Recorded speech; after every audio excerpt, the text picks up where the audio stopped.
Thanks for watching Ben Television. My name is Shegun Johnson. The program is You Decide. We give you information, we give you facts, we give you analysis, but at the end of the day, you decide. I'm so glad you're watching. Today, we're going to say so many things, starting from the football tournament going on all over Europe. And then we go on to look at what's going on in South Africa. Then I will we'll look at Nigeria again forensically, and then you'll be in a position to decide. In the studio, I have competent men who will be discussing all this with me. We have our in-house researcher, Nat Iyako. Nat, you're welcome to the program. Good morning, all, and thank you very much. We have our colleague from Milan, Mark Godwin. Mark, you're welcome to the program. Good morning, Dr. Shagun. Thank you very much. Good morning to the From viewers. the middle of England, we have Godson Azu. Godson, you're welcome to the program. Yeah, good morning, Doc, and good morning, viewers. It's my great pleasure being with you today, and look forward to a wonderful discussion. Last but not the least, we have a guest today. He's a professor, he's a politician, he's actively involved in different matters within the House of Representatives of the National Assembly in Abuja, but he's here with us in London. I'm glad to introduce to you Professor Stephen Isaacs. Prof, you are welcome to the program. Thank you. Thank you. Well, let's get to business. Who has won, who has lost? I know Scotland is no longer going to play, it's not going to be part of the 16. And I know that England is part of the 16 who have qualified and topping the group. And also Wales is in it. So we have 3 nations that started there up and 2 have qualified. Mark, let me start with you in Milan. Italy wants to play final, won't it? Yes. Good morning. Italy wants to play the final. The Euro Cup 2021 round of 6 schedules, qualifications, and the team standing. Now, Italy is pushing very strong. Italy has come to their 3rd stage now, and hopefully we hope to play the final. We just hope to play the final. That's in your dreams. Well, Godson, I think we should put the Italians in their place. You think England will make the finals in Wembley? Doc, well, that is going to be a very significant miracle if England makes it to the final. Because at the moment the debate is about the next game, which is going to be either between England and Germany or Belgium or Portugal, and these are the jokers of the game, you know. So I hope, because at the moment England is not really playing; they are still playing like England normally play. But I think England can beat Portugal, you know. I think England can beat Portugal. I mean, Portugal was walloped 4-2 by Germany. What do you think? Well, I hope so. You know, England are good ball. They are good ball jugglers. They know how to hold the ball. They have a very strong ball positioning. England does not have that kind of style. England doesn't have a very good midfield holder. They're struggling with a striker to really do the needful at the end of every assignment at the 18 box. They find it difficult. And Portugal have key major goal punchers and the ball holders, ball supremos, and that is going to be a big challenge for England. Is a debate going on now, and unfortunately, we know that the critical issue here now is about hosting the semi-final and the final of the game in Wembley. Yeah, before we come to that, I just want to be sure, before we come to that, I'll come back to you in a second. Nat, you think playing football is the best thing right now, given all this COVID thing? No, you can play football right now in an empty stadium, not with a 60,000 or more capacity of people seated. So it's going to be like a super spreader ground. I won't be surprised Oh, Delta or Super Delta will have shot up in figures. no. We do change these variants like we like. So if Delta variant was before the football, then after the football we have Alpha Beta variants. Don't worry, we classify these things. Let me ask Prof from Nigeria. How do you see us progressing in this European championship? Are you a football man, Prof? I used to, but not following football these days. Do you see any sense playing football in an empty stadium? Well, it's difficult to dance without spectators. I agree. I agree with you. Now, Godson, Boris Johnson government has been having problem with this final challenge from Budapest. Budapest has been saying that they are ready to host the semi-final and the finals, and Boris Johnson said, "No, come and host it in England." And the UEFA said, "Well, you have to open your doors." And we've been trying to close our doors to all the possible variants, but it appears that the British government, has succumbed. Godson, bring us up to date, the implications, the challenges, and bringing wealth before health. Well, in view of the protocols, I think is a very big challenge for the government, and also a very important opportunity for the government also in terms of opening up the gradual pace of the economy at the moment. And we all understand that the government has spent so much money to hold on the society, to keep the economy in a little bit shape, rather than being in a very complete fragile condition. And as such, the European Championship or the European football game is an opportunity, as the government is trying to open up its economy, to bring in some more foreign currencies into the economy from the European continent. And as such, this opportunity, they wouldn't want to lose it or miss it at this very point in time, irrespective of the fact that they are still working around the COVID protocol conditions. But then what UEFA have said is, if you're going to host the competition at the semi-final and final, you must be prepared to allow over 2,500 special guests who may come from different countries around the world to watch the semi-finals and the final into the country. But then the government is saying, if we're going to allow them, we're going to allow them for 24 hours. So they come in and come out. They come in and go out. That means they fly in, watch the ball, and then fly out. They don't stay overnight in the country. But then the debate is still going on. At the moment, the government is succumbing to that proposal with the caveat that if anyone is going to come in from these 2,500 guests, they must certify COVID test conditions. They must satisfy COVID vaccination conditions. If they have these two conditions, if they meet any of these two conditions, then they can come in for the period of the semi-final and the final of the competition, because you're looking at about 65,000 people to How about the football fans? The football fans, will they not be allowed from where the countries are?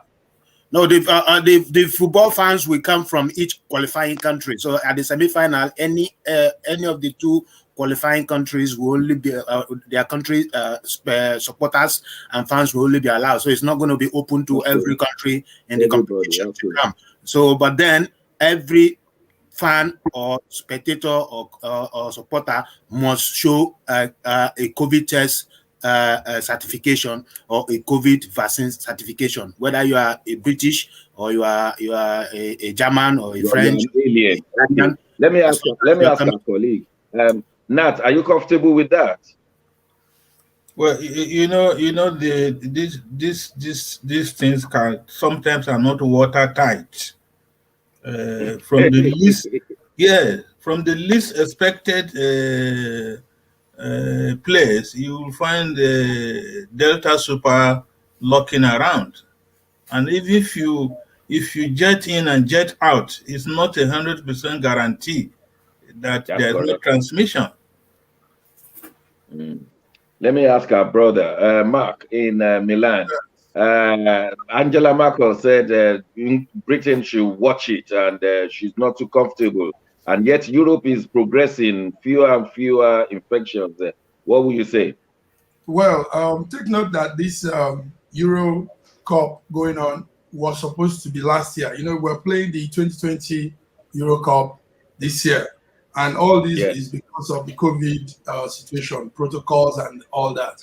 So, what I would say is the football business is a big business. It's also a unifying business that brings humanity together.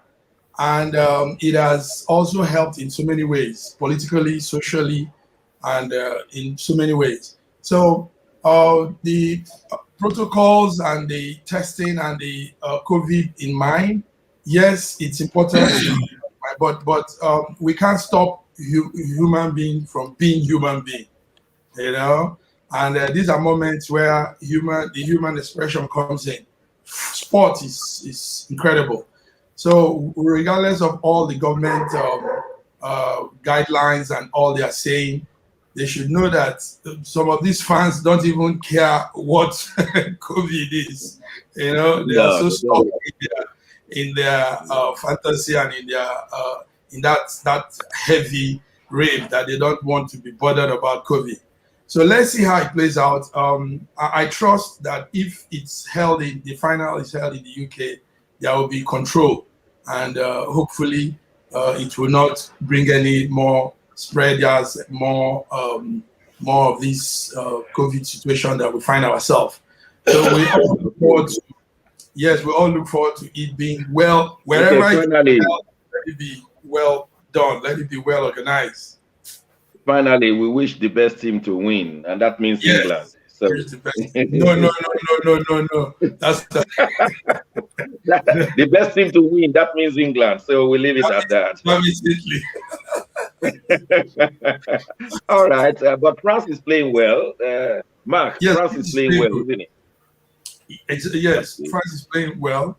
A lot of the expected teams have moved up to the next stage. Oh, yes, as expected. Yeah.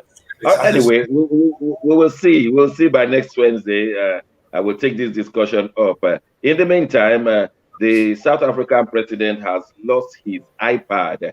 I don't know whether you've lost your iPad before, how it feels that your world is naked and everything is that, and you don't know who has stolen it. Maybe it's KGB, maybe it's CIA, maybe it's DSS or NIA, Nigeria Intelligence Agency. But nobody can just steal the president's iPad without having, because I've watched a lot of James Bond. There are so many keys inside the iPad, key to nuclear weapon, key to this, key to that. And for the president of South Africa to lose his iPad with a lot of confusion, I really still don't understand. Oh my God, is there going to be a nuclear war from some people who stole the man's iPad? Let's look at it. Let's hear him directly. I'm waiting for my iPad. Somebody stole my iPad. Somebody decided that they want to dispossess me of my iPad. So I want that. Can I have my iPad, please? So they stole it.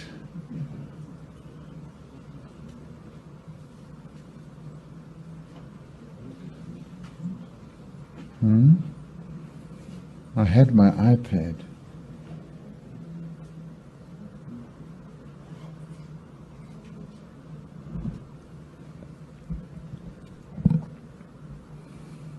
So where do you know where they took my iPad to?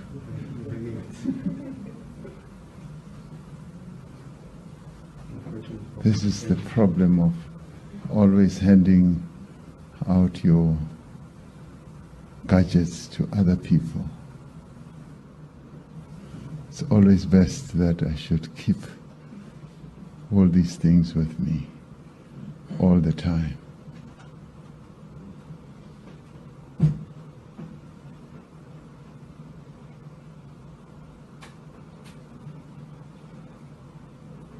I had my iPad. Well, they stole the iPad of one of the strongest presidents in the whole world of today. Let me ask the politician amongst us. He's a professor, uh, discipline in agriculture. He's a member of the Federal House of Representatives, and he's been secretary to one of the state governments. Prof, what are the protocols of handling, if not the president's iPads, the governor's iPads? What are the possibilities of it being stolen, being missing? I mean, to the glare of everybody, Professor Stephen. Well, I don't know, but I think somebody close to the president must be involved. Maybe somebody want to check something out from that iPad.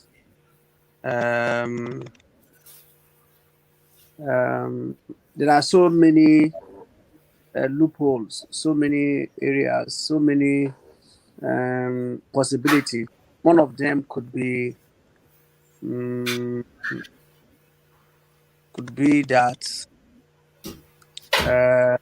he must have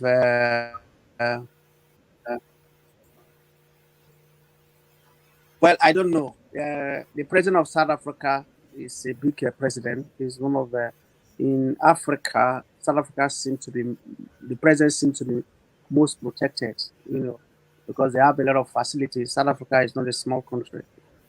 Even as we speak, the way I read South Africa, they could trace it through a lot of possibilities: camera, CCTV. I'm sure the president carries some kind of personal camera around him. So it's difficult to see how that can happen, except somebody had planned it seriously and deliberately try to steal it. It's not something that anybody can just pick up the president's iPad, especially that of South African president. What sort of thing do you think will be in his iPad? I mean, policy in the making, policies to be delivered, nuclear weapon formula. I'm trying to. What sort of thing have they stolen now?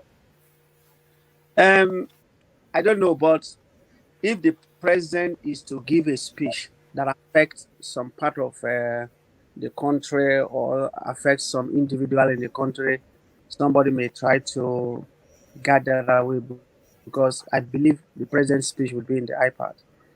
Again, if there is some kind of communication, maybe somebody has been indicted or an organization is having a problem that the president wants to take action on it, and that information is in the iPad, maybe somebody will try to get to that.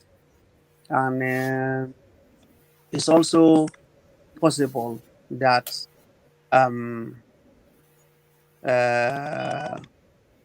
somebody just trying to be funny, somebody who may want to just blackmail the president may just want to get into the iPad to see whether there are personal things there and all that. Okay. Finally, with you, who do you think whose head should roll? Who should be sacked for such a thing happening?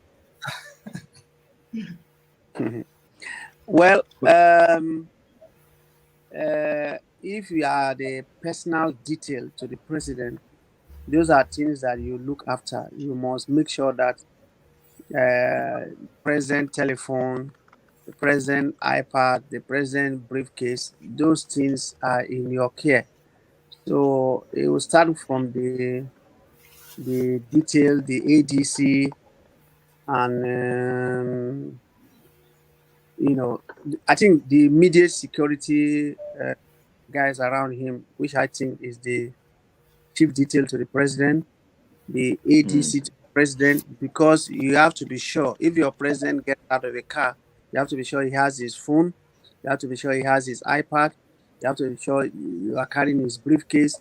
Those are basic things you must look out for. We don't expect the president to carry his iPad about. It's your responsibility to make sure that iPad is with you, or that is Thank you very much, bro. Thank you very much. Nati Yakwo, how seriously should we be looking at this issue? Other presidents will be mindful of what has happened. What are the implications of this to South Africa and to the rest of us?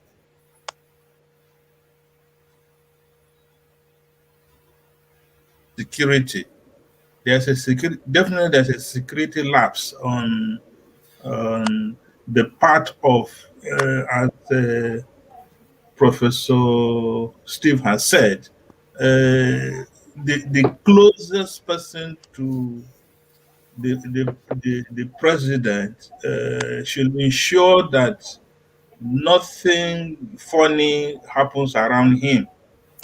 And so that is the security implication. Stored in that laptop.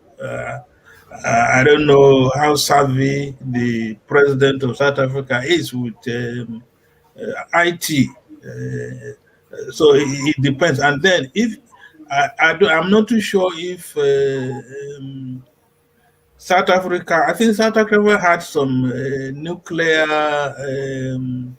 desires ability at one time. Yes. The nuclear, the code is always kept in the breast pocket of the president, and the configuration can never get into the laptop for obvious reasons. It's kept iPad. iPad, yeah, for very reason. That nuclear button or whatever device is always kept in the president. Most times the breast pocket of the president. Who do you think should lose his job? Who do you think should lose his job? I think to start with his ADC, and then his ADC. Because the ADC gives protection to the president. That's the closest. If there's an attack, the ADC gets attacked first before reaching. Okay, let's quickly hear from our other colleagues. Mazi Azu, what's your take on this one? It's a very serious one. It's not to be joked at all. Yes. Well, I think it's becoming obvious that many leaders around the world should be conscious of citizenry reactions in their country, and the way they present themselves now in the eyes of the public and in the physical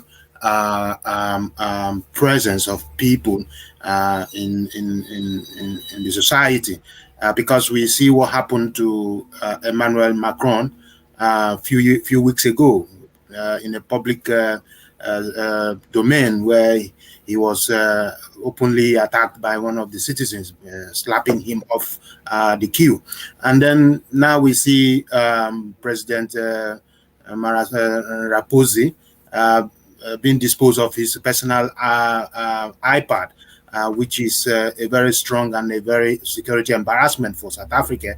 And it seems that some presidents are taking for granted the way people are looking at them and the way people are seeing their position in the society. And so I think the president of many other countries will be taking cue to this unexpected or anticipated reaction. Dr. I need a quick answer. This can never happen to the president of Nigeria, or Kuli. Well, obviously, it could happen. The president of Nigeria doesn't use iPad. And He may not be the president. He may not be the president's iPad. He may be the president's. He may be the president himself. He may be anything. So it could happen because if South Africa is a little bit more organized in terms of their democracy and whatever, a president could go for a press conference or a conference meeting and is shouting in the podium. He can't find his iPad. It means that something is wrong somewhere. And if Nigeria, in the last couple of to the Nigerian president, Nigerian civil servants are very sycophantic. They will hold that iPad to their life. I mean, with their life to their heart. I mean, the sycophancy of Nigerian civil servants will never. But let me ask Mark, back in Milan, how seriously should we take this one? No, we shouldn't take this serious, Doctor. Yesterday, we woke up to this news. What happened there was not a missing iPad. It was a misplaced iPad. So they found it. But the only thing is, yes, there were some embarrassing situation. His speech, he was going to Cape Town. He went to Cape Town for an event, and his speech was in that iPad. Now he couldn't come up with speech, so they quickly made a fast speech arrangement there. But it's nothing too serious. Let me ask you a question. When it was misplaced, who knew where it was misplaced? Because you could have copied everything within seconds. Yes. You know, these are some of those things African leaders need to come and learn. ICT arrangements for their leadership. Normally, what like they do here in the West, such an event, and if he's going to make that speech, you don't just put it in your personal iPad. It's not done that way. You have what they call backup of backup. You have spreadsheets. You have gadget things to really make sure you're going there and you're giving your speech and you're not having Mark, so, please yes, tell us. It was misplaced, and how long did it take for it to be found? Yes. Yesterday it happened in the morning, and I think in about 2 hours after the speech, they found it. So it was misplaced. How many minutes do you think experts will need to copy everything in the president's iPad, man? Yes. That's what we were looking at yesterday.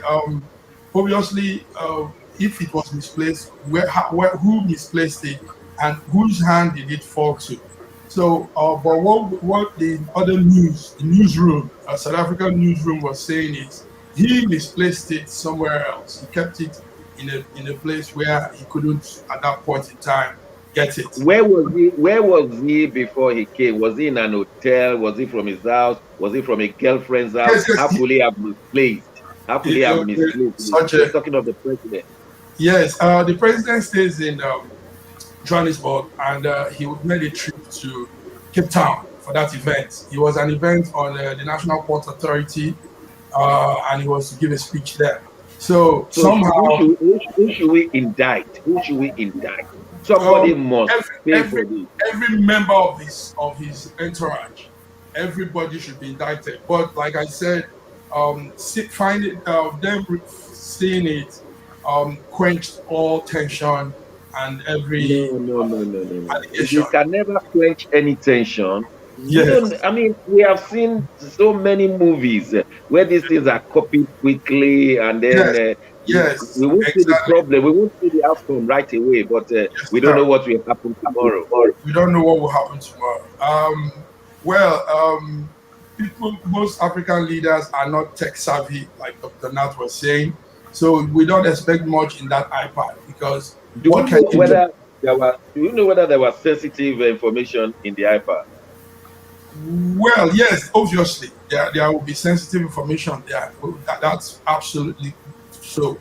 But since they are not very tech savvy, they have their media team carry more of their heavy information, classified information with them, because he might touch something and scatter everything. So men like that, you know he's not tech savvy. His media team At, is at least the South Africans did not say it was a Nigerian who stole it while the president was looking the other way. It wasn't. No. But we know South Africa to have a high crime rate. South Africans are very good at. Did you see the video? Did you see the video that went viral last week while the a reporter was reporting live, and someone went to rob him of his phone live? That's it for you. South Africa has a very high crime rate. In fact, presently, right there in the south part of Africa, they are topping the charts with a record number of crime, petty crimes, rapes, kidnapping, all these things. Yes, South Africa is. Thank you so much. We just have to leave it there, and we will go on a short break. When we return, I understand that one Mr. Farouk Lawan, who used to be the chairman of ad hoc committee on petroleum, has been jailed in Nigeria for 7 years. We will be giving you the details. Don't go away. We'll be right back.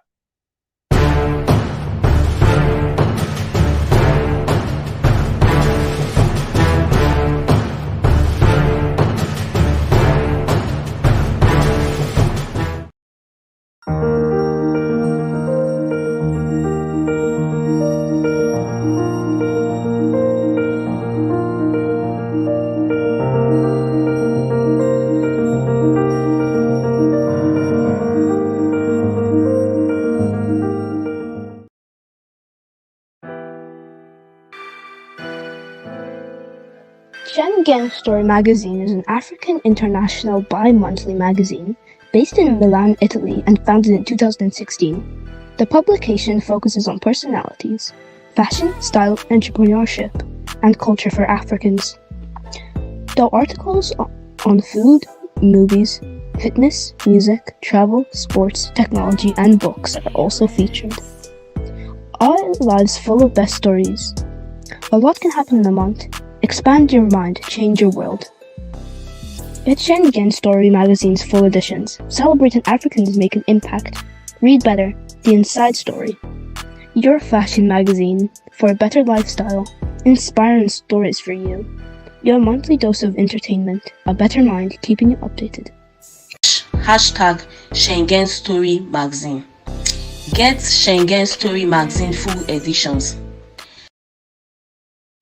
It has been 1 year of coronavirus, and that sickness has affected the whole globe. The aftermath will even be worse, the way the scientists are telling us. And we believe that we need to counter it right now. If 1 million souls should do good to 1 other million souls, it will be a better place. So we want to start this project. 1 million souls to do good to 1 million souls. Why don't you join us? You don't have to register anywhere. Follow me on Twitter at Shegun Johnson UK for daily tips. There we show you how to do good to 1 person. Always remember, 1 million souls, do good to 1 million souls.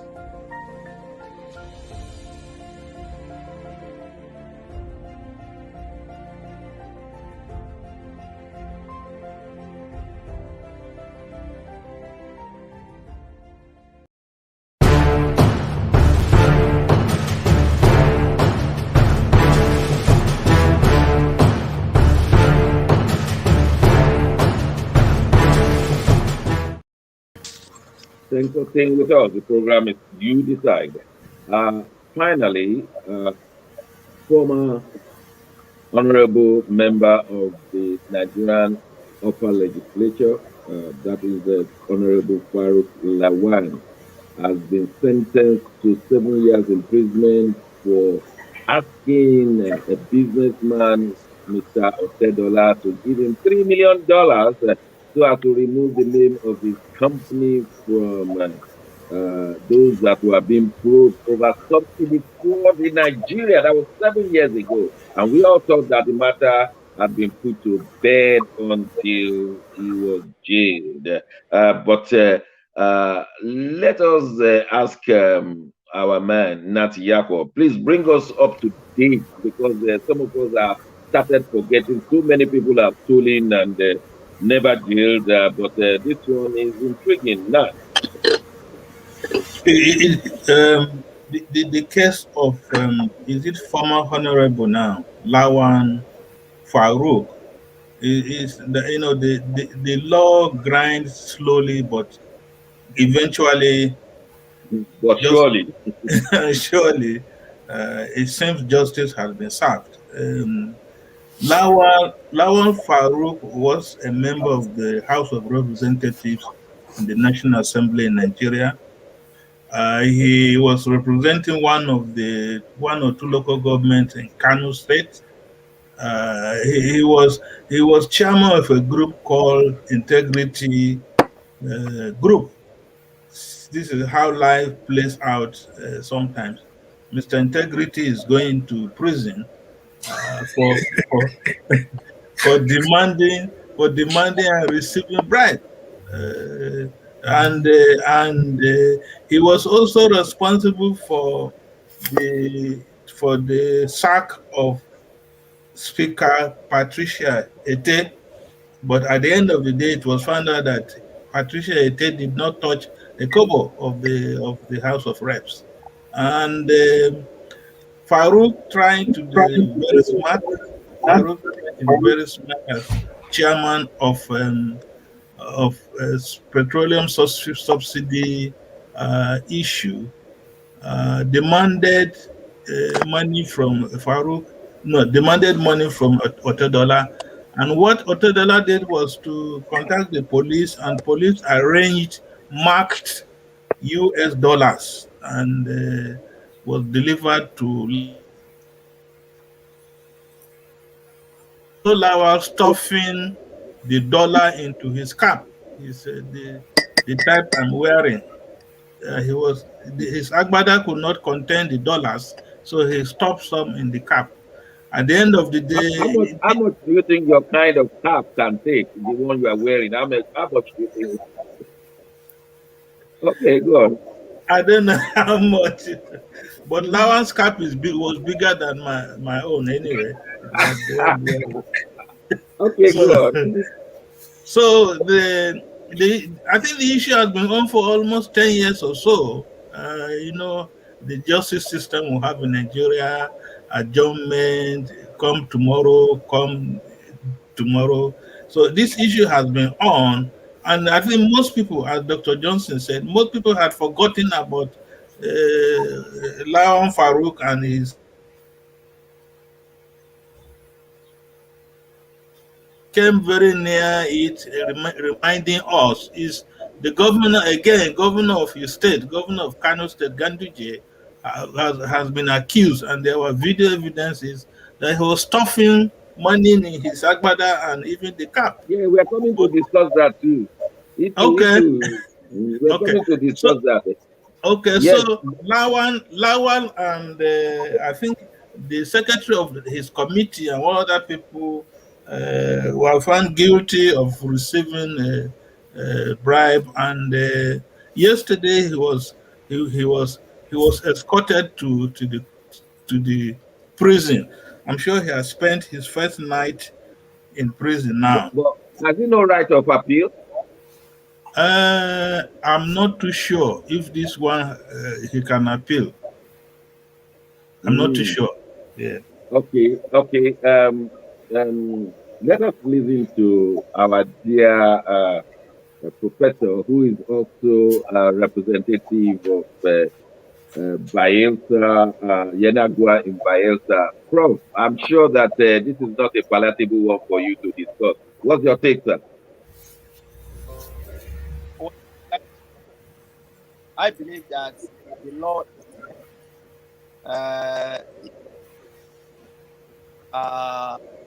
found always after call. First and foremost,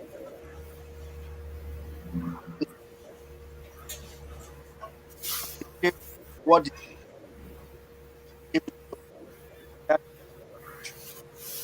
but once in a while used to rise. It is good that I also want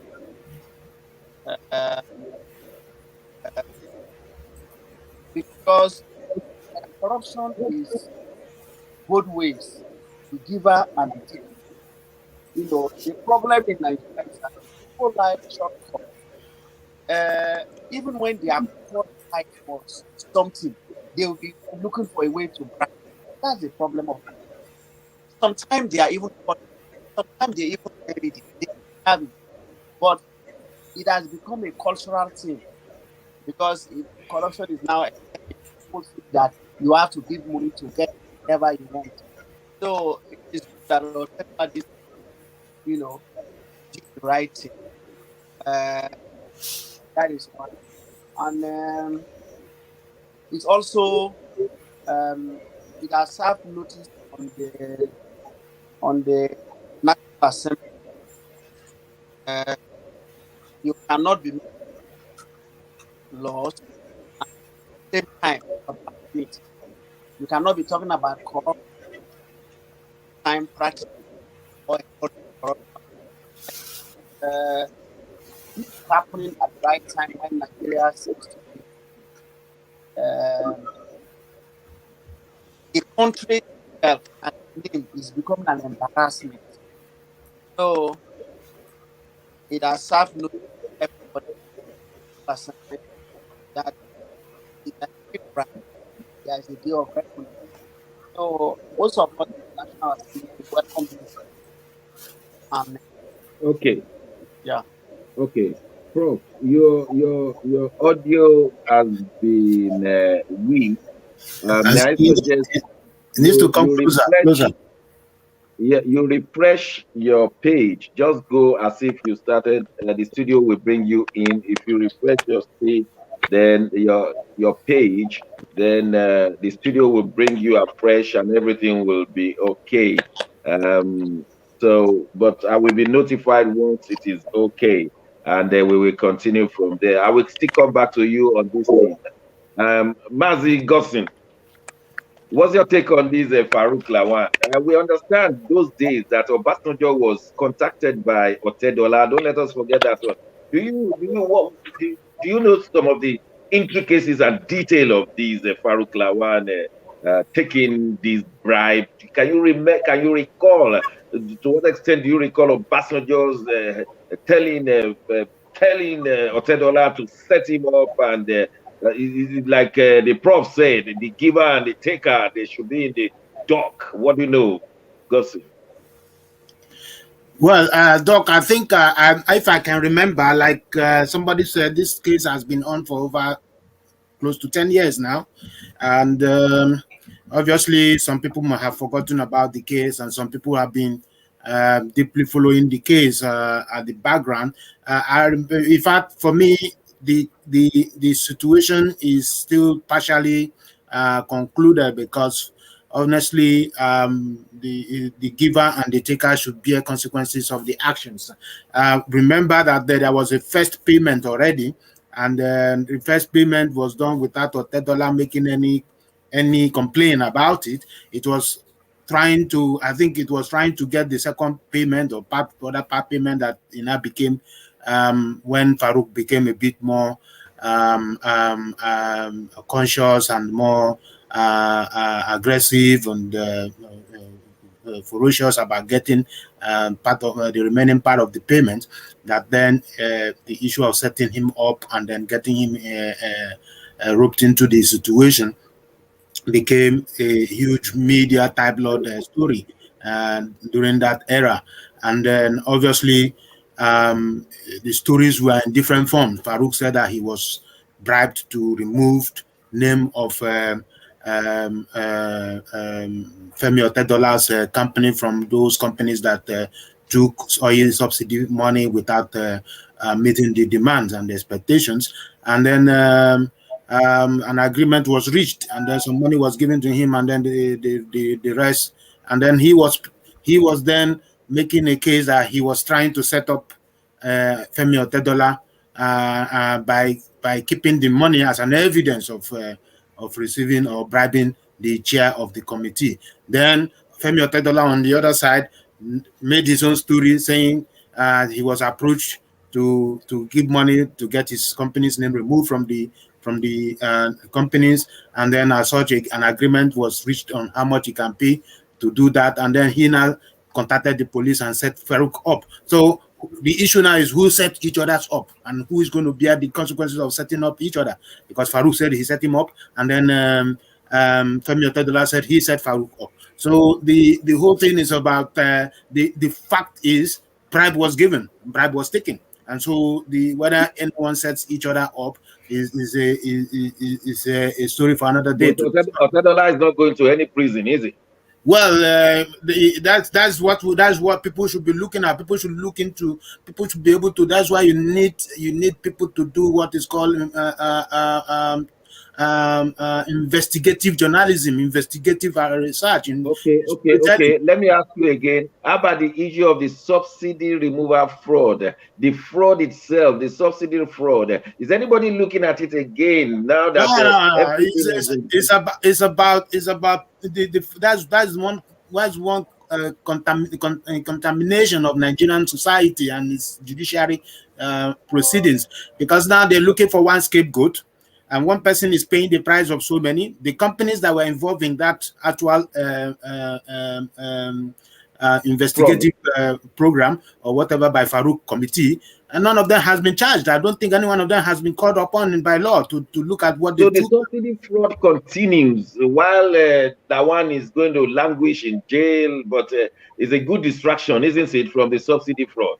Well, of course, it's a good distraction, irrespective of, for now. But I believe that Farouk is going to challenge this. I think I read somewhere where he said that he may put up an appeal on the judgment, and so we have not seen the end of this proceeding because a lot is still innate that needs to be known, irrespective of what the judgment has been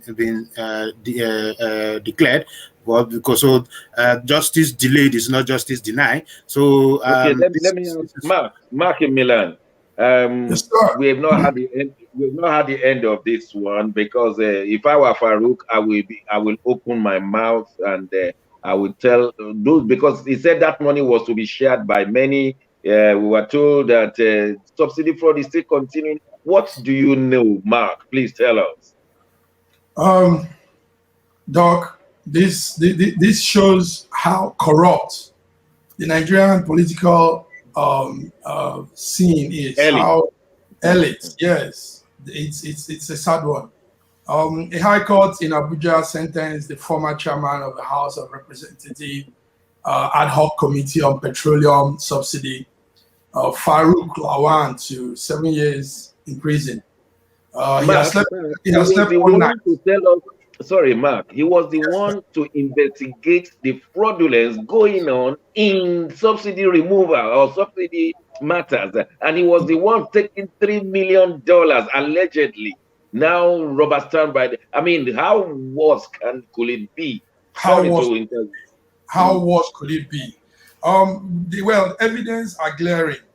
You obviously had the audio tapes and all the clips. Wait a minute, Mark.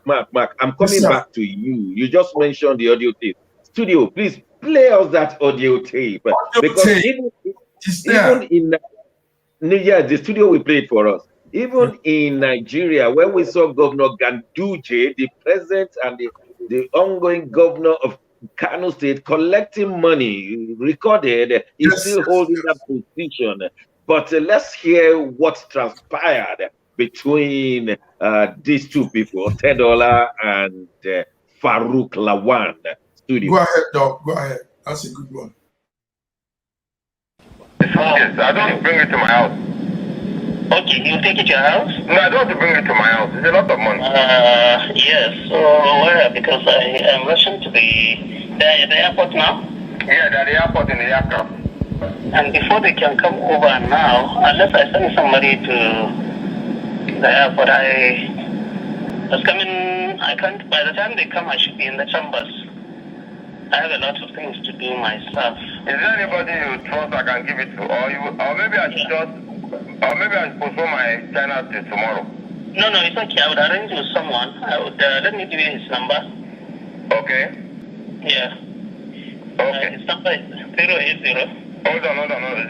080. 36. 51. 33. 33. 55. 55. What's his name? Yeah, TJ. Sorry? TJ. TZ.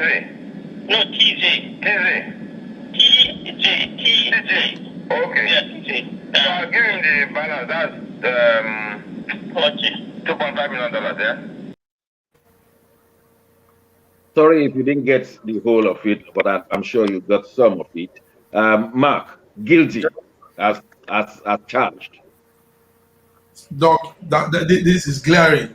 Now, from that audio tape, we can put out some punchline. Number one, the chairman of Zenon Petroleum and Gas Limited, Femi Otedola, intentionally did this audio tape. He recorded this. He recorded this to purposely get him down. And also, like Mazi, as you said, whenever we have situations like this, we need to look at both entities. Why is this happening? And also, why did he blackmail him? So it's not supposed to be a one-sided thing. Femi Otedola also should be picked up and interrogated. Let's know what started this whole scam in the first place. It's a scam on the fuel subsidy, like you said, but there is more to it. The court has ordered that the defendant, that's Farouk, should return the sum of 500,000 to the federal government. Let's hope that he returns that if he has not spent it all by now, taking care of his life. And so many nasty things. Now, we were also saying that this is probably because Farouk is not an APC man. It comes down to politics again, to party. Farouk is a PDP man, and because if he were to be an APC man, maybe there would have been some leniency and some waiver, So, Doc, like it happened to Orji Kalu. Like it happened to Orji Kalu.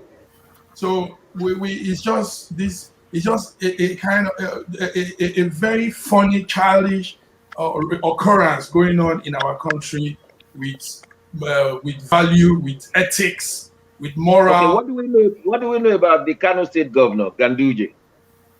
Ganduje committed that crime. He took that bribe, but he denied it, and he still denied it to today because he is a you know best. That's he was caught on camera. He was caught on camera. And he lied and said it's a graphic manipulation, that what they saw wasn't. It was a doctored graphic video. How can that be graphic video? We are into graphic here. We know when we see real and when we see doctored images. So, but he got away with it. But the majority of Nigerians don't know when to shout and when to keep quiet. Now, this Farouk Lawan will have led to a kind of revolutionary shouts in Nigeria to forensically examine all those who call themselves political elites. I mean, this is the occasion, isn't it? This is it, Doc. That's a strong thing to say. Nigerians are, that's what we say. The mindset has been so battered. People don't know when to really come out and talk. People leave everything and play the let things just happen game. And this is sad. These men are destroying our country. They lie and tell us the APC government is fighting corruption. Meanwhile, they are also corrupt. Point blank. Yeah. The country, corruption is in the back of the mind of every politician. Everybody's looking out for a way to get his own, take your own share. I mean, imagine Farouk Lawan. I used to have respect for him. I used to see he used to be like a communist discussant. Yes. And now these things came out. When it happened in 2012, remember it happened in 2012? When it happened then, I lost my respect for him. And that means also so many of the ones that pretend to be very, very sincere and men of integrity, they are not. Everybody is a thief. Everybody is looking out for ways to take something from the government. Let me go back to our honorable member who is our guest, and we're going to be gentle with him. Honorable Stephen, so, Magu, who used to be the DG of EFCC, was ignominiously dismissed, and he was probed, and another person just replaced him. I mean, who can then police who? Can the thieves police the thieves? If Magu, who was in charge of policing thieves, was also involved in thieving, then how do we resolve the case of robbing in Nigeria?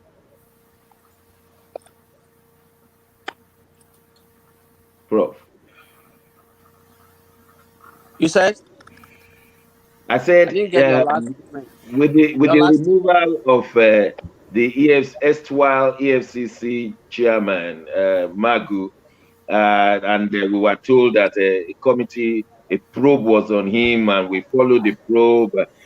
In any case, he has been unceremoniously removed as the chairman of EFCC. I say, who will then police the thieves in Nigeria if part of the police officials, they are thieves themselves? Well, as it stands today, Nigeria is in trouble because corruption has become endemic.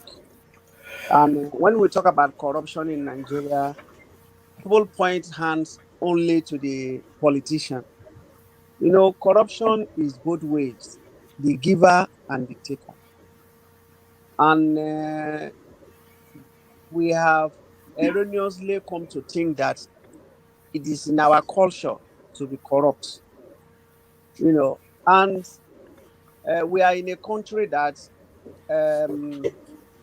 we are not conscious of our lifestyle. People encourage corruption. You know, you can imagine, yes, agreed, the police is not well paid, they have their own complaint. But when you look at the way Nigeria is structured today, everybody seems to think that to bribe somebody is a normality, is a normal thing to do. So with that kind of culture, it's very difficult for even a saint to be above board, because you begin to wonder. Sometimes, truly, you wonder why people give bribe. Sometimes they are giving bribe to what they deserve to get ordinarily. You know, that's the point I'm making. Sometimes it's because they think that they have to give that bribe. You know, otherwise, like for example, this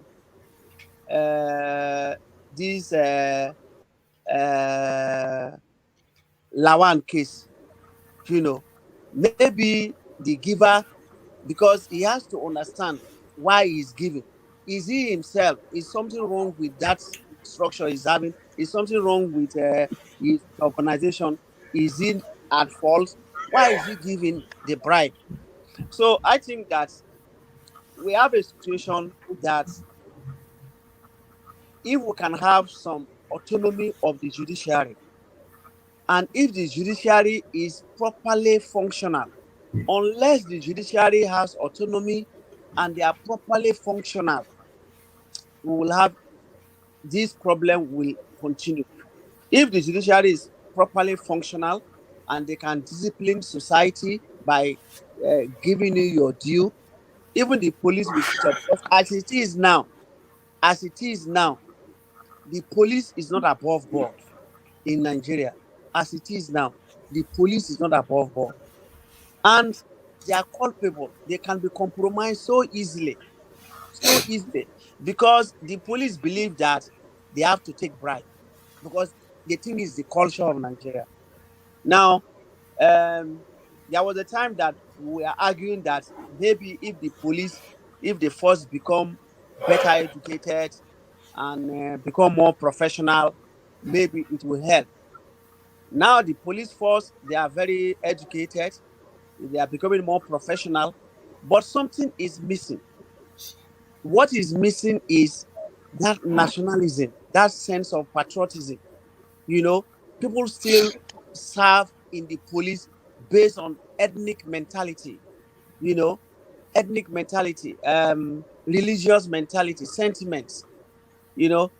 But what is important now for Nigeria, for the police to be effective, we have to look at reorganizing the police in terms of like what you have in America. You have the federal police, you have the state police, and you have the council, local government police. We have to do something like that, and we have to make sure that policemen are taken from that area where they come from, so that everybody know them.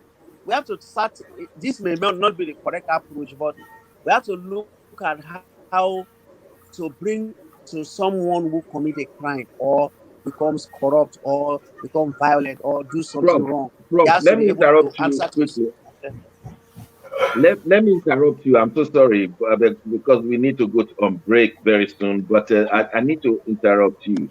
You said something very profound, that the judiciary must be seen to be independent of the other arms of government. But you saw what happened at the Imo election. Eventually, Hope Uzodinma was given the governorship by the Supreme Court. Will you say the Supreme Court was right in doing that, knowing that Hope Uzodinma at the polls came fourth? You know, that judgment is going to be debated forever in the history of Nigeria. You know, it's a judgment that will be debated forever in the history of Nigeria. But having said that, if you look at the executive, the judiciary, and the legislative arm of government in Nigeria, as I speak, the only place that has some kind of semblance of justice is still the judiciary. So we cannot condemn the judiciary like we will condemn the legislative arm and the executive. They are still better than these two arms. I'm from the legislative arm, but I'm telling you, they are still better. You know, once in a while, the judiciary stands up for Nigeria. You know, once in a while, and when you look at the Supreme Court, yes, the way the Supreme Court is structured is very difficult to say that they are not corrupt. The way it's structured today, but still, they are still. We need to encourage the judiciary, because if they go the way of the executive and the legislature, then we are really going to be in bad shape.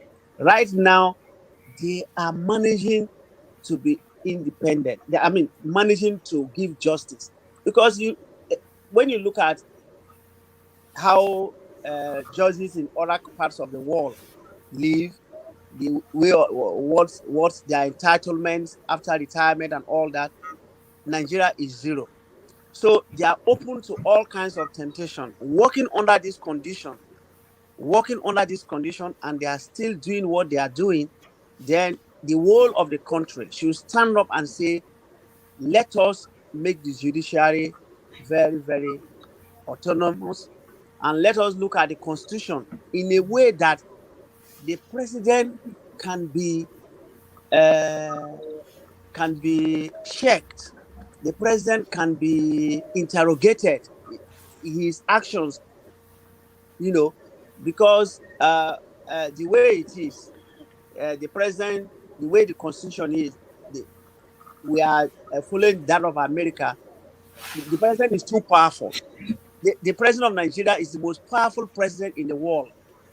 Yes, the president of America is powerful, but there are institutions that check him, can check the president. Look at Trump, 64 courts turn him down.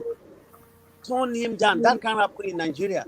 So we should find a way to encourage the judiciary, because there are a lot of good people in the judiciary. All right, thank you very much, bro. I just have to inform every one of us that some people have been writing in. We have this write-up from Ndu God's Power. Corruption is the single greatest obstacle preventing Nigeria from achieving its enormous potential. It drains billions of dollars a year from the country's economy. More writings are here, but I will be reading them in the course of this program. We'll quickly go on a short break. When we return, we'll still be looking at the relationship between the federal government, state government, and local government authority. We understand that money is going to be given directly to the local government authority because some state governors are stealing the local government monies. Don't go away. We shall be right back.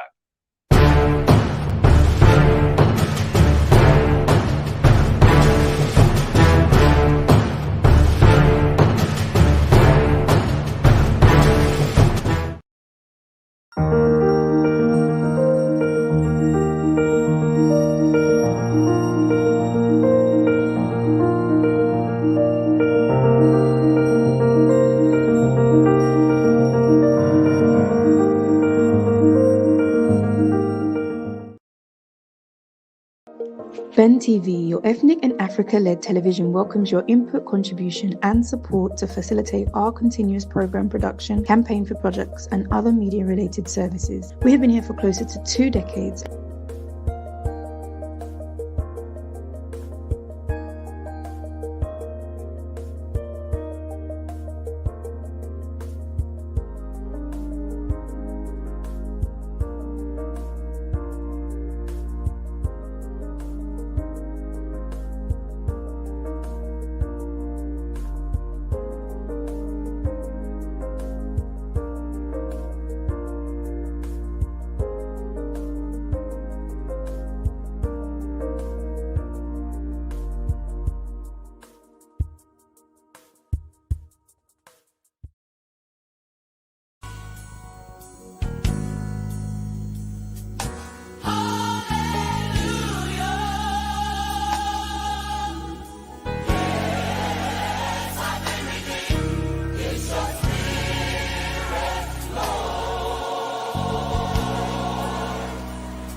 Give yourself away for me.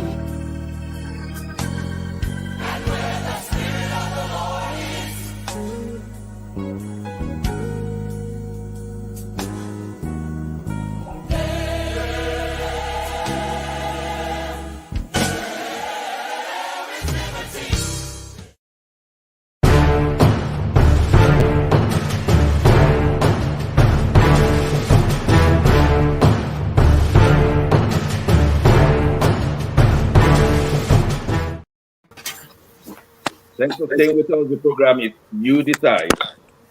We understand that the Nigerian Constitution has given the authority for the federal government to give subventions to both state government and local government. However, most of the local government subventions have been taken by the state governors, and it is a systematic way of stealing from them. The governors spend the money on behalf of the local government. We have done a road for you in that local government. Pay us back the money. So when the subvention comes, the state governor takes away the money on solicited road that they have made at exorbitant prices. But let me ask our in-house researcher, Nat Yapo, what exactly is going on now? These things have been done for years, and people have been clamoring. But however, it appears something good is coming out of it. Well, in the 1999 Constitution as amended, there's a provision known as the joint accounts, the local government and the state government. And the state government is supposed to even contribute to the local government accounts. But what has been happening over the years, when the federal government sends the local government accounts through the state government, the state governors have been known to use the money for other things, only giving salary sometimes to the local government. The chairman is called, get this certain amount, go and pay salaries, and that's the end. No money for development, no money for anything. So the APC administration came in, and I think just recently, the president signed an executive order. I'm not sure if it is executive order 10, to enforce this provision of the constitution. But we see the governors resisting it. The governors even went to court. I think they went to court on 2 occasions and lost the case. And so they have now agreed to that arrangement that the local government will be receiving their money directly from the federal government and use it for salaries and other expenditure in the local governments. And tell me now. Yes. Tell us now. Yes. Is the root problem not pinned with the way the local government chairman and all the councillors were elected? When the chairman and the councillors were elected through the help of the governor funding and perhaps bigger party chiefs, and so they have no mouth. Even if they collect this subvention now, will they not go with 1 kneel down before the governor and say, fine, we have collected the money, can you please tell me how to spend it? Because the governor can get them out. The legislature, the state legislature, will remove any local government chairman. Tell me, what is this? Is there no inherent problem? No, the inherent problem that there has never been any instrument to enforce this part of the constitution, the provision of the constitution. And what we also have in our sets, in the set of Nigeria, most of the local, they are caretaker committees. They have not been elections into this local government. So the governor decides who will be chairman and who will be councillors. And now, if we have a situation where this money is going directly to the council chairman and his committee, I think there should be a difference, because the governors, they can only threaten these people, but it's not going to be easy for them to keep local government money and spend it on something else. But again, you remember that I think during the either Jonathan's administration towards the end, or even this present government, that local governments were offered autonomy and they rejected it. They told their governor they don't want. I remember clearly. Clearly. Yeah. So this is the issue we have, and the issue we have is also not far-fetched. The personnel of the local government, from the chairman downwards, they are not competent. They don't have the requisite qualification. They don't have the experience to be chairman of a local government, to even be a councillor. And then their level of discipline, self-discipline, the level of their values. Are you trying to say that some of them will steal some of these subventions? I mean, the local government people. Chairman, yeah. The chairman, yeah. I mean, because what is happening these days is the little amount of money the local government collects from the governor, he takes it to his house and invites either a few traditional rulers, give them their own, and then the councillors, and then the money is finished, and he's back to the city or the park or state capital. They don't even stay in the local government areas. So their level of commitment, the commitment is not there. The value orientation is not there, and because you not discover a local government chairman is coming into office with maybe a motorcycle or nothing. 2 months thereafter, he's riding Prado, best vehicles in town, and maybe marrying more wives and doing so many funny things. So that is the picture. That was. Thank you very much, Nat. Mazi Godson, the federal government is doing its best, but do you think the local government officials, the chairman and the councillors, do have the ability to resist their governors, knowing fully well that they are not political juggernauts even in winning an election? Doc, I believe that in reality, the federal government is just playing to the gallery. This is politics. What we have in Nigeria is not local government chairmen, but political chairmen of local politics. Political subordinates. These are political chairmen for political local governments or local councils. So the whole thing is about the challenges and the difficulties we have in institutionalizing the principles of governance across board in Nigeria. And also, like I keep saying, the present constitution is a quack. It doesn't. A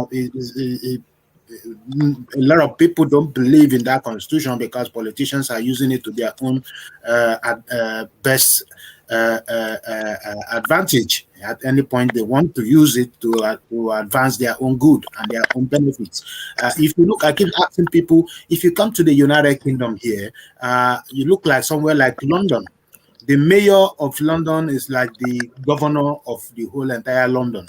And under London city alone, there are about 33 local authorities.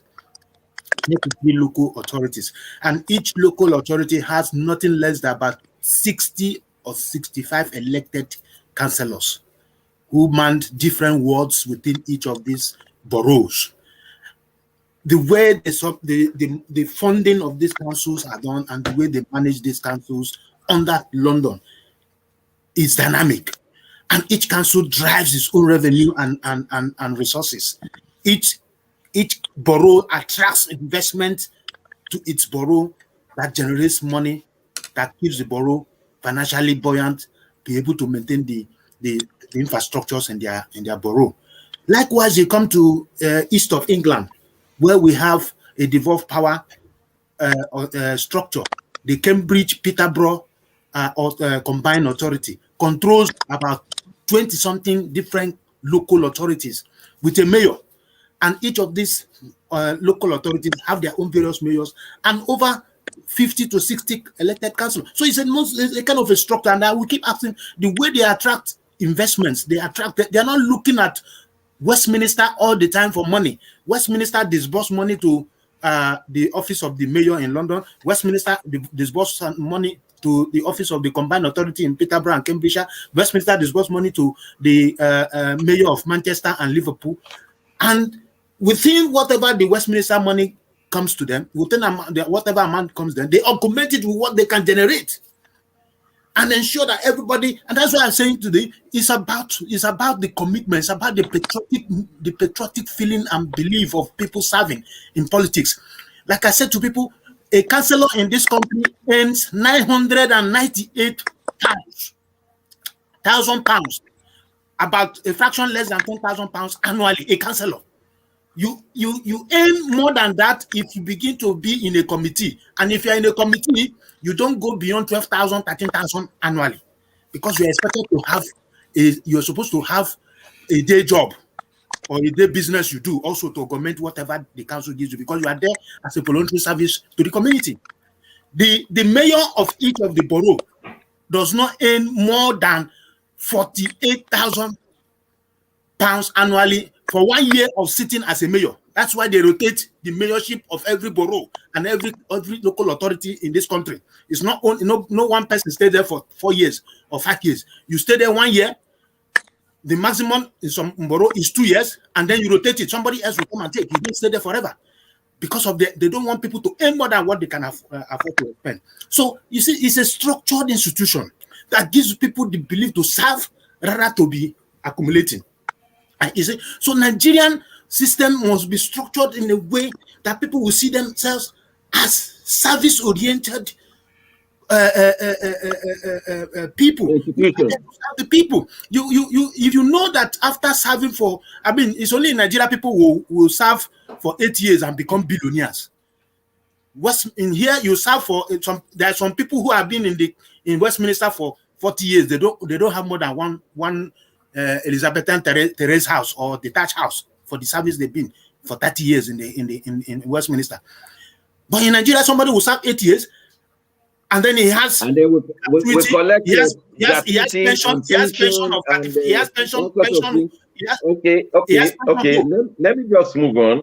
Mark, I'm going to ask the studio to show us a cartoon, and I want you to comment on this cartoon. Studio, show us this cartoon on federal government and local government and the state government. Look at this cartoon, Mark, and comment. It says,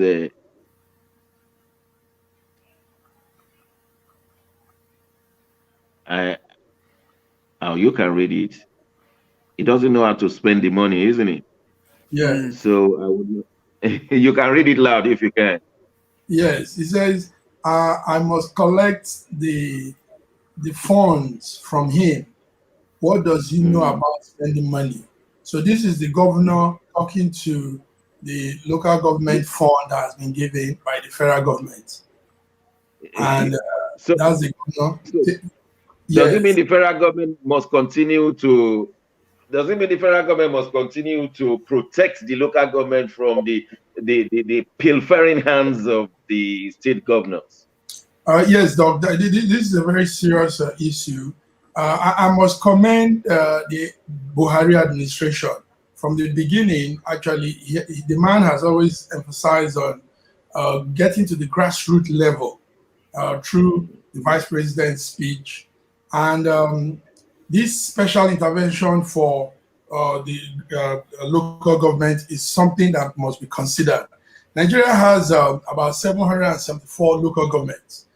And the honest truth is, not much is happening in that grassroots so far. And that is because so much attention is on the states. The governors are just there.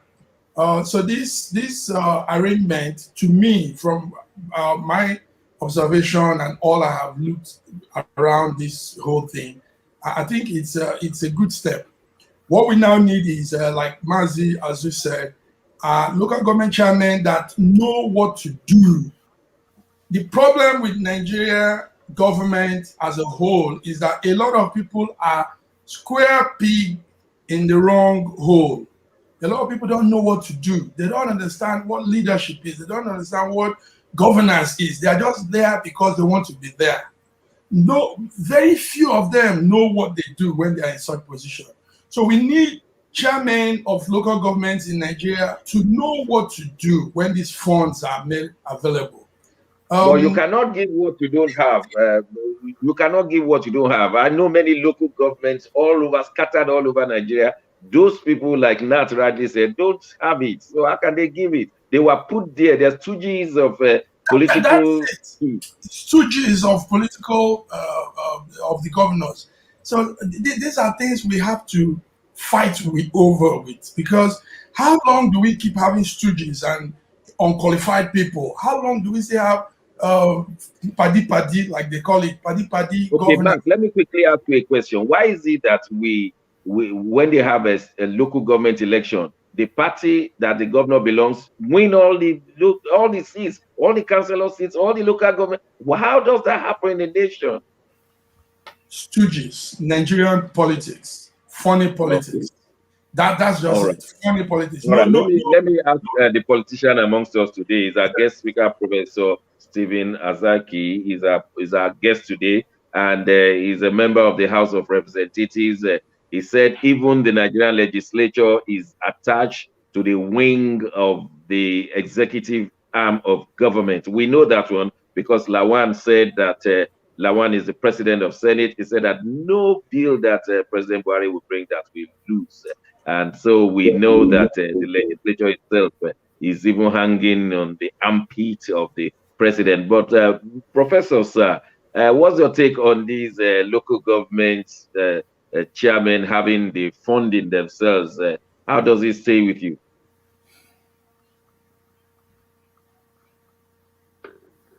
I will say that Dr. Nat Yako said it all. For me, I believe that the president is just distracting Nigerians from issues of leadership that is comatose right now. This provision is in the constitution. We have 3 tiers of government: the federal, the state, and the local. It's there. So we have to go to the fundamentals of it, which is number 1. Who are the people that aspire to be local government chairmen and councillors? In most cases, these are the people that are the best. They should be primary school teachers. Forget about having a certificate. They are in the village. They have nothing to offer in terms of serious thinking, analytical thinking, in terms of contribution to developing their own area, in terms of patriotism, in terms of exposure, in terms of experience, lack of preparation for leadership. They are not supposed to be there. Everybody knows that. So we have to address that issue. Then we go to who puts them in office.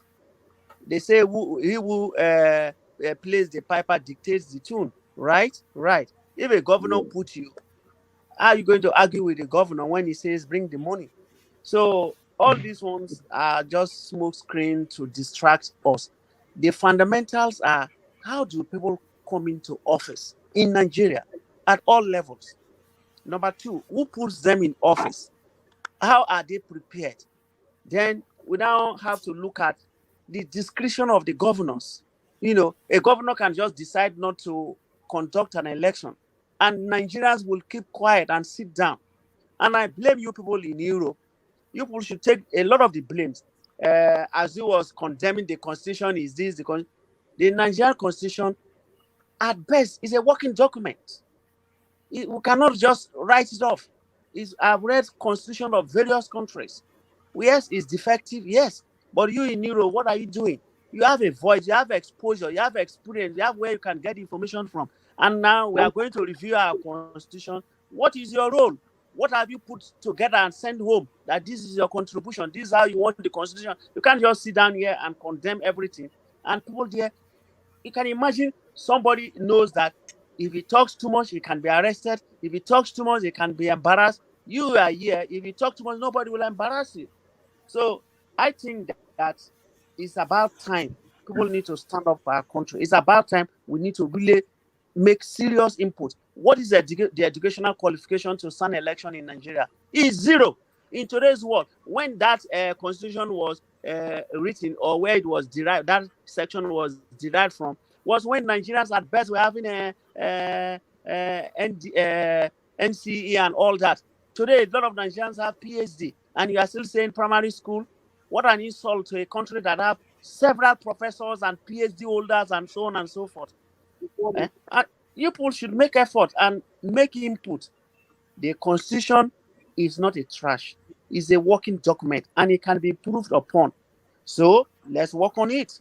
You know. So all right, Prof. Honestly, I would have loved to accept 100% what you have said, but I read an article going viral on social media. What is the problem of the Nigerians in diaspora? Because they have left and they are eating chicken and chips, they think they can just say anything. They are amazed that they left at home. They have built so many houses. Why are they prognosing into a problem? Let them stay where they are. Why should they? So with all of those in the social media, with the amount of money diaspora spends to uplift the standard of living of the country, even the federal government says, if you bring in $1, we give you 5 naira. I mean, with all of these and all of our interjections, people who are speaking loud and who could not even enter Nigeria as we speak, have we not done enough, Prof?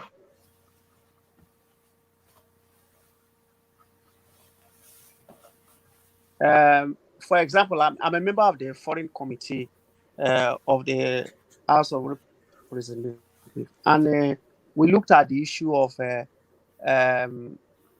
you people overseas getting your passport and people getting Nigerian visas and so on and so forth. And we called the Director General of Immigration, and we discussed it and we opened it up and we said, well, it should be online so that people from the diaspora can call it. But calling in is different from stating facts. I give you an example. I give you one example. So Nigeria was to close down the embassy in Ukraine, in Kyiv. And I traveled to Kyiv, and the people living there confronted me with that issue. And I said, well, I will support you people if you can state facts. And let me take these facts back home. And the facts were clear. It's a country that Nigerians' population is growing astronomically. They are moving to 7,000, and you have young people from age 16 to 25. This is an age that needs an embassy to look after these people. So it was looked at. If you are in London now and you say, what are the areas in the constitution that you think is defective? Put it in writing. Explain. Give examples of other countries. For instance, I spoke at an ECOWAS summit, and I said that we can even easily put in our constitution that any part that wants to secede can secede. After all, the Ethiopian constitution has that, and people criticize me. But if you have facts, back it up, send it to Nigeria now that they are doing the review. Let me ask you a question. Do you believe in that review, constitutional review going on? Do you really believe in it as a professor? Let me tell you, one option is to be passive and you still get nothing. The other option is to be active and you may get something. So which one do you? And for once, I always believe that for posterity to be fair to you, you must make that effort. Suppose it is real. And I'm telling you, there are still strong minds in the National Assembly, people who don't give a damn whether they are re-elected or not. They are there, and there are many. So this constitution, by the time it comes to the floor, is going to tear the National Assembly apart, because there are issues that must be addressed. If not, the constitution, nobody is going to look at it. That constitution needs to be strategically. We have to look at the position of religion, the position of state of origin, the position of resource control and ownership. We have the restructuring of the country. There are a lot of issues that will come up, but we want some facts. We want some backup. You people know these things. You tell us. You must give us some support so that the few that are in the National Assembly that will speak up, they should speak up courageously with facts, knowing that they have support. So if you just criticize the constitution is nothing, and suppose it's going to happen. Okay, Prof.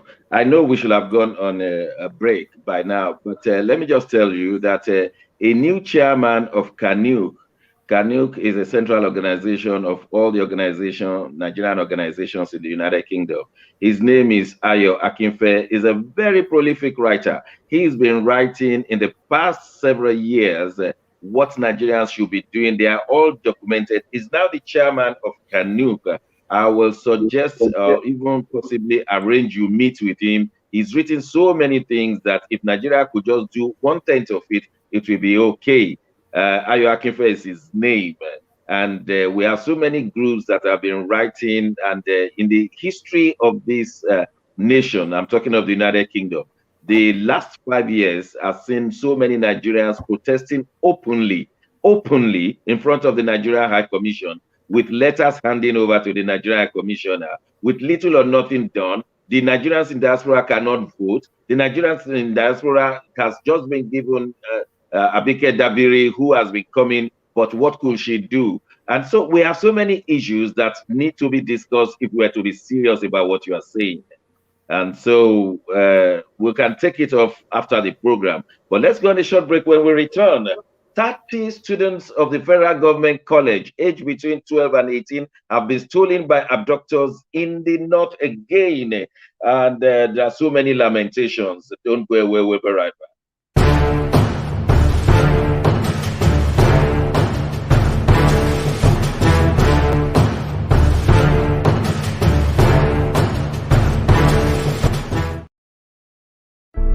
Ben Television has been going for almost 2 decades now, representing the African, Caribbean, and ethnic communities in the diaspora, especially based in the United Kingdom. We have been providing content, various programs to empower, make an intervention, deliver, and enlighten the mainstream community about what it is to be a BAME in the United Kingdom. For almost 2 decades, this has been our ethos, bridging the gap. Now we seek for your support and partnership in delivering what we need to achieve in the coming generation for our youth, either through training, mentorship, empowerment for their entrepreneurial skill, talent, and in their business. Ben Television, bridging the gap, you're welcome to be with us. Thank you very much for joining and being partners of Ben TV, creating that bridge between the mainstream and the other communities in the United Kingdom and in Europe. It has been 1 year of coronavirus, and that sickness has affected the whole globe. The aftermath will even be worse, the way the scientists are telling us. And we believe that we need to counter it right now. If 1 million souls should do good to 1 other million souls, it will be a better place. So we want to start this project. 1 million souls to do good to 1 million souls. Why don't you join us? You don't have to register anywhere. Follow me on Twitter at Shegun Johnson UK for daily tips. There we show you how to do good to 1 person. Always remember, 1 million souls, do good to 1 million souls.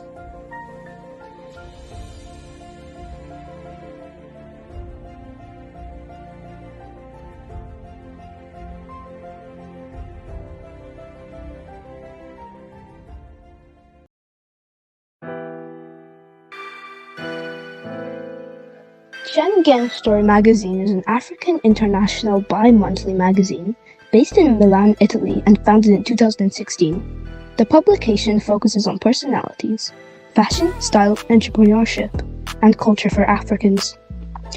Though articles on food, movies, fitness, music, travel, sports, technology, and books are also featured. Our lives full of best stories. A lot can happen in a month. Expand your mind, change your world. Get Schengen Story Magazine's full editions. Celebrating Africans make an impact. Read better, the inside story. Your fashion magazine for a better lifestyle. Inspiring stories for you. Your monthly dose of entertainment. A better mind keeping you updated. Hashtag Schengen Story Magazine. Get Schengen Story Magazine full editions.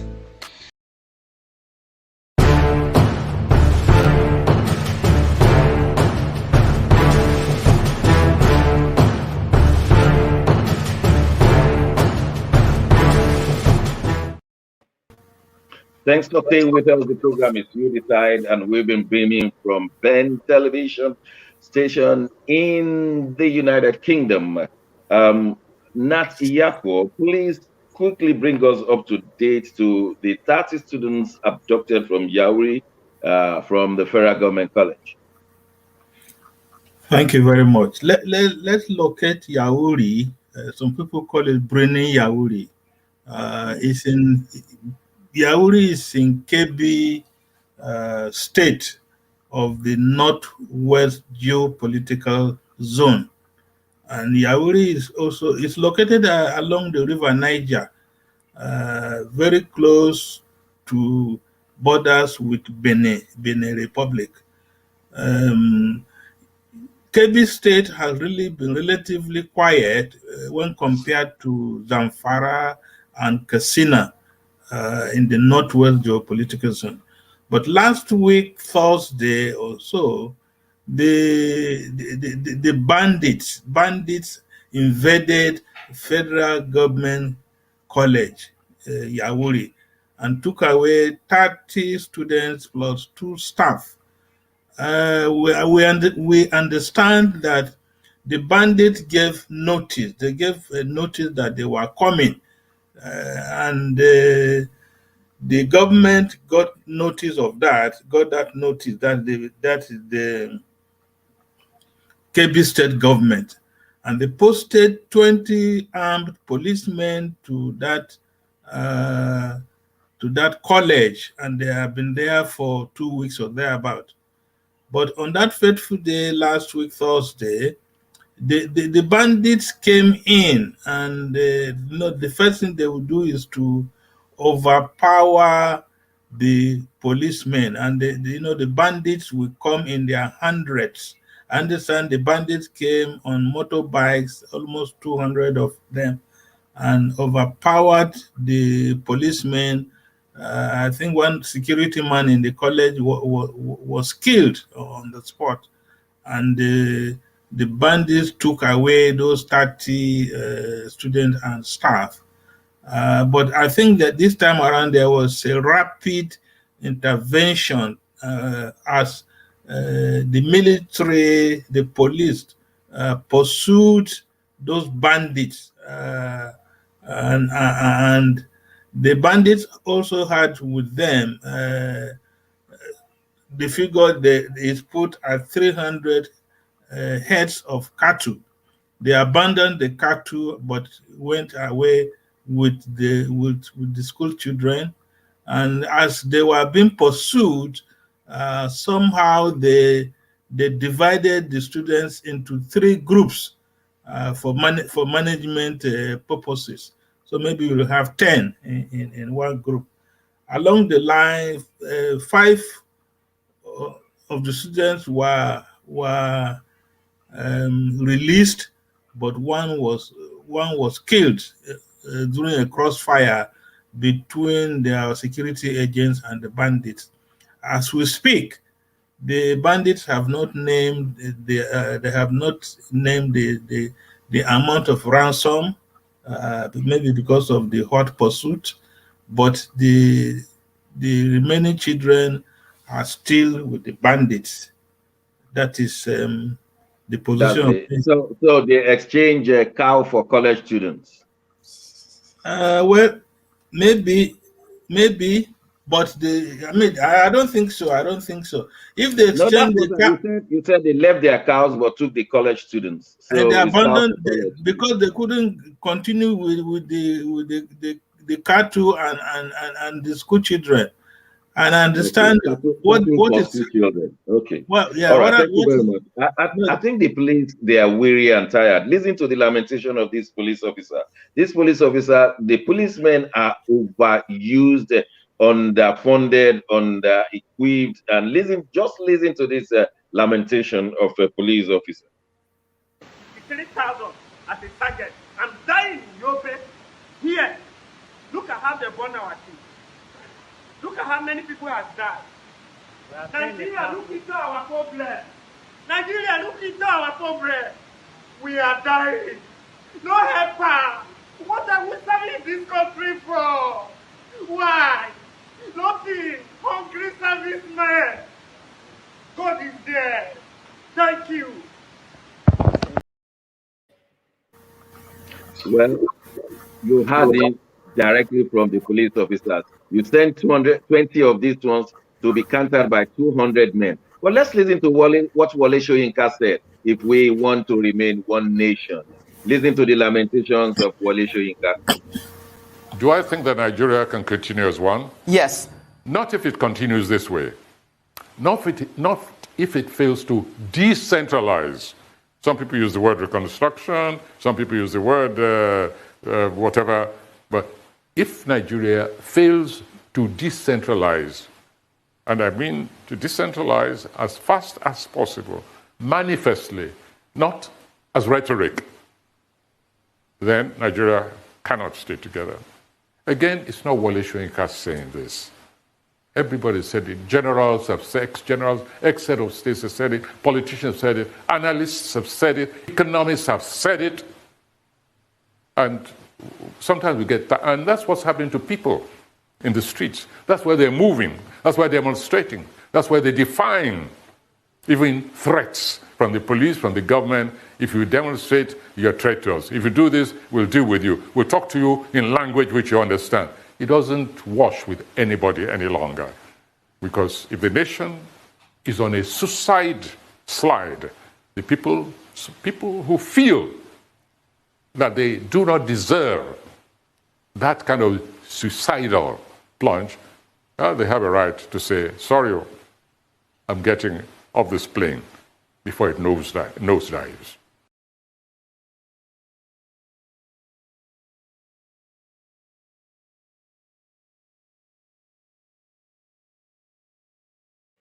Credit to Arise News there. There is one man, the owner of an airline, who says we should continue in the flight no matter what. His name is Onyema Allen, the owner of the Peace Airline. Very lovable man. He has helped Nigeria in so many ways.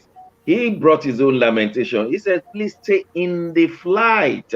Almost contrary to what Wole Soyinka was saying. Listen to Onyema in his own lamentation.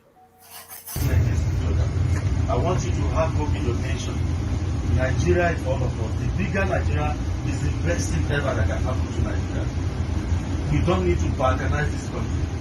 You don't know what you've got having this nation called Nigeria. Our diversity should be our strength and not our albatross. The diversity we have is the best thing that ever happened to this nation. Let us make it work.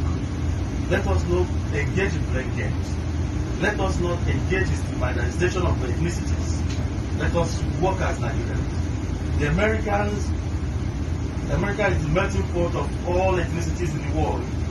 You have Igbo America, Yoruba America, Hausa America, Fulani America, and Anglo America from England, Russo America from Russia, all over the world. Yet, when they get this passport, they profess America. However, in my country, with all our diversity, the first thing we profess is our ethnicity. I'm Igbo, I'm Yoruba, I'm Hausa. Can we stop this? This country can be better than it is. It is not the fault of government. It's not your fault. It is collective effort of all of us that can make it work, not just government alone. I want you to have hope in your nation. I want you to have hope. Do not lose hope. Do not feel that the worst has come to happen. We've passed through this stage before. Let our diversity. Okay. If it's been clear to you, fine. If the audio is not been good, what the owner of Peace Airline was saying was that stay in the country. Don't say you belong to any ethnic group. Just stay in there. Now, we've had 3 lamentations, and we continue to have abductions almost every week of government colleges, of private colleges, universities. Let's start from our guest, who is a politician and representing Yenogwa in Bayelsa State. Prof. Stephen, how do you react to insecurity in Nigeria and Professor Wole Soyinka's discourse?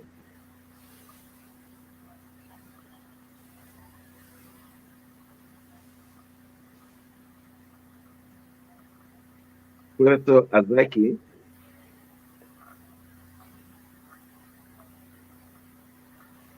You're not seeing me? No, I cannot see you, and I'm not hearing you. But you can start talking. Yes, I can see you now. Okay, I said that everybody is entitled to his opinion because everybody is seeing what is happening in Nigeria from different perspectives. So, but truly, things have changed in Nigeria. We used to be one of the most lovable, compassionate people on earth. But I'm surprised today what is going on. We hate each other. We use the pretense of religion, ethnicity, and all that. Terrible things are happening in Nigeria. I'm no longer, and most of us are no longer proud to be called a Nigerian. And it's annoying because you cannot help the country. You know, you feel so bad that you wake up one morning, 100 people died in Zamfara. You wake up the other morning, they say 50 persons died in Kebbi State, another 40 in Lundu, and so on and so forth. It's terrible. It's so terrible. But I think Nigeria, and we have looked at this even at the National Assembly, and most Nigerians are speaking out to curb this insecurity. Our security forces does not have the capacity as we speak today. So what do? We need to look at the possibility of bringing machineries.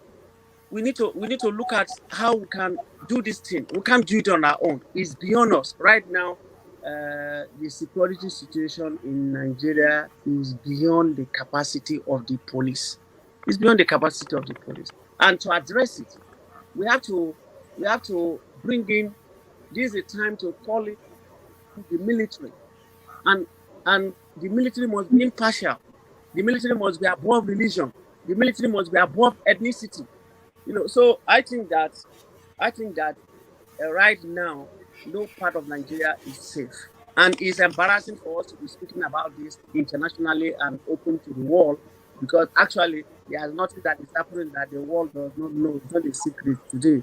But having said that, I believe that it's beyond people just voicing their opinion. What Wole Soyinka is saying, what the chairman of the ARP said, all these things are out to nothing. What we need to do now is to look for people who can fight these bandits, who can go to those forests and look for them. We have to pay somebody. Since corruption has even made it difficult for us to fund our military properly, then we should use that money to get mercenaries to come to Nigeria and fight these bandits. Other countries are doing it. Other countries are doing it. And Professor, we must also... Professor, what else do you want us to do if you don't discuss it internationally? Do you know the meaning of parliament? Is from the word parler en français, to speak out. So we're speaking out. If the parliament in Nigeria cannot help us, then the parliament outside of Nigeria will help us. We will be parlaying, we'll be discussing it, shouldn't we? No, I mean, there are every country, like persons.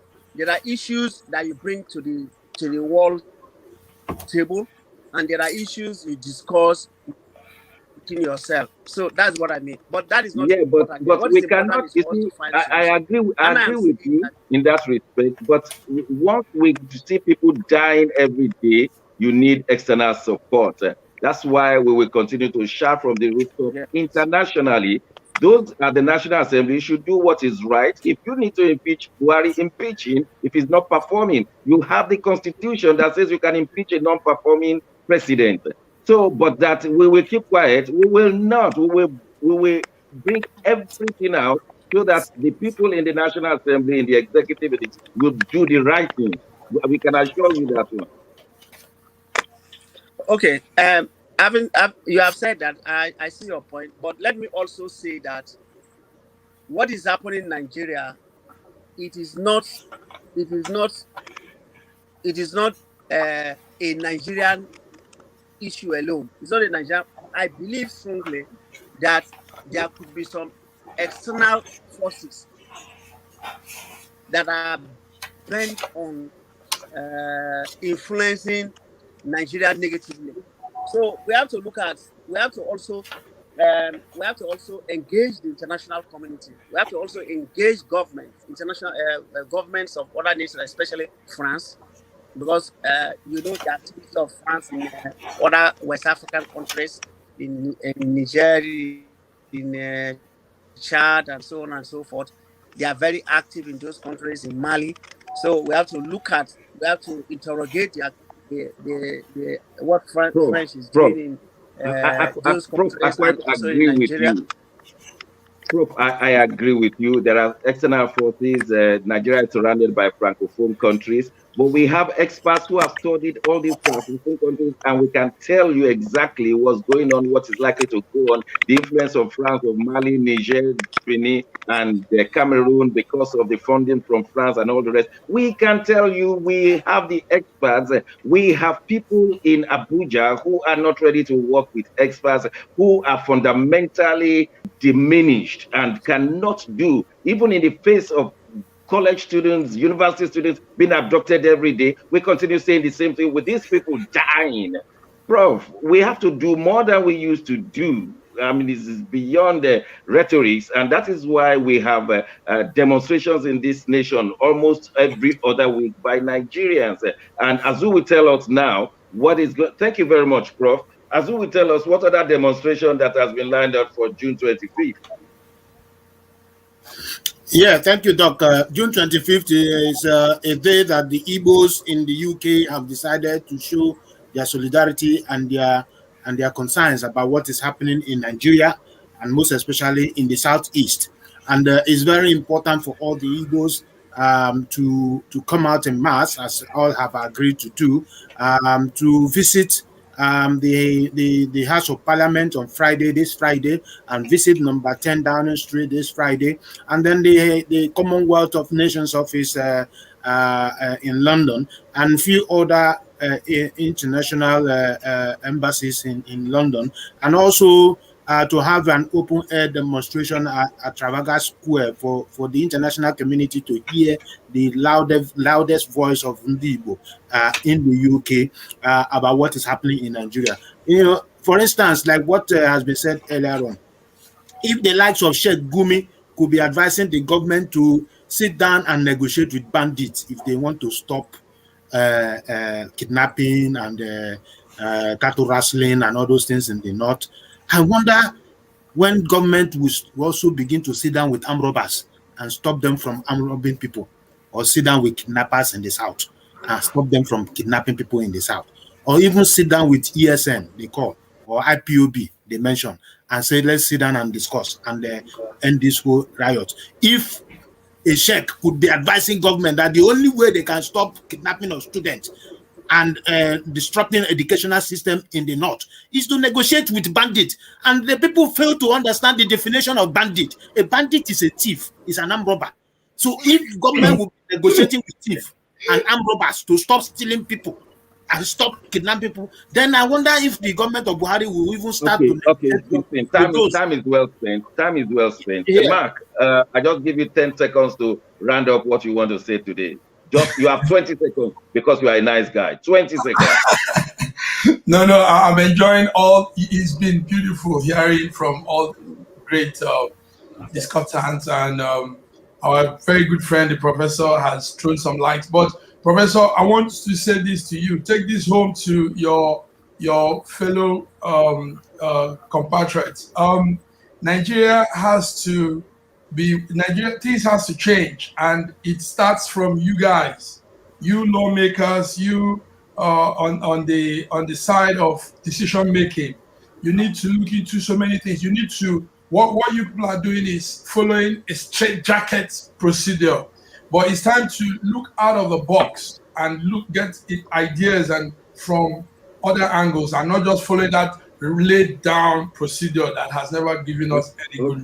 All right, Mark, you are a very nice guy, but you just spend your 20 seconds there. It's on this note that I have to thank our very special guest, Professor Stephen Azaki, a professor in agriculture, but representing Yenagoa, Bayelsa State.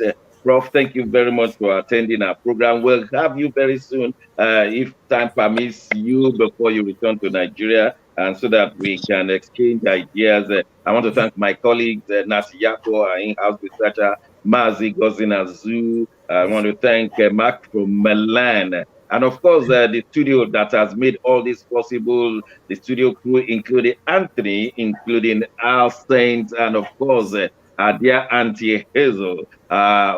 Without forgetting the executive publisher, Dr. Alistair Shoyode. My name is Shegun Johnson, and until next week, God bless you all. This is all we can have for you today. But in closing, listen to what Charlie Boy had to say. It is not me, not Wole Soyinka, not Professor Stephen, but this is Charlie Boy. God bless you. See you next week. Bye-bye. Listen to Charlie Boy.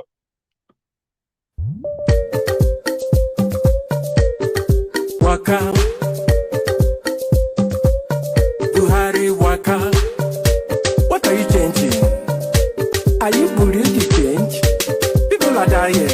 Back and go. Oh yeah, Buhari, back and go. Back and go.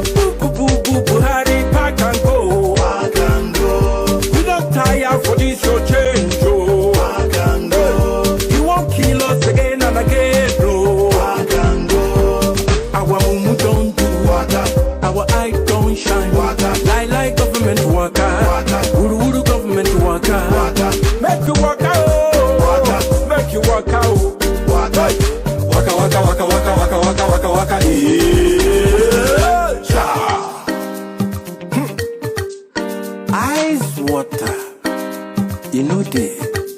because light no day.